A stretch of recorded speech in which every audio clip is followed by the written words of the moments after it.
ఈ నెల 27న వరంగల్లో జరిగే బీఆర్ఎస్ పార్టీ రజతోత్సవ వేడుకలకు కార్యకర్తలు తల్లి రావాలని పిలుపునిచ్చారు. బీఆర్ఎస్ జిల్లా అధ్యక్షుడు మాజీ ఎమ్మెల్యే బాల్క సుమన్ మంచిర్యాల జిల్లా కేంద్రంలోని మాజీ ఎమ్మెల్యే దివాకర్రావు నివాసంలో నియోజకవర్గ ముఖ్య నాయకులతో ఆయన సన్నాహక సమావేశం నిర్వహించారు.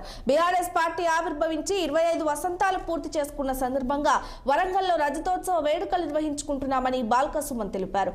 పార్టీ సిల్వర్ జూబ్లీ వేడుకలకు ప్రతి ఒక్కరూ హాజరు కావాలని ఆయన పిలుపునిచ్చారు.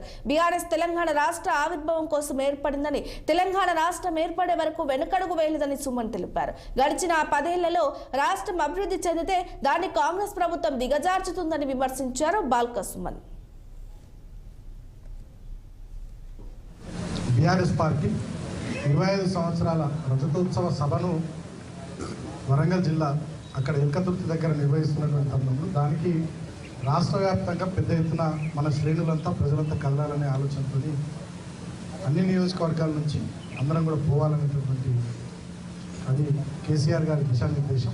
ఆ మేరకు ఇవాళ మన మంచిర్యాల జిల్లాలో మంచిర్యాల అసెంబ్లీ, చెన్నూరు అసెంబ్లీ, బెల్లపల్లి 3 అసెంబ్లీల ముఖ్యులతో సన్నాహక సమావేశాలు పెట్టుకున్నాం.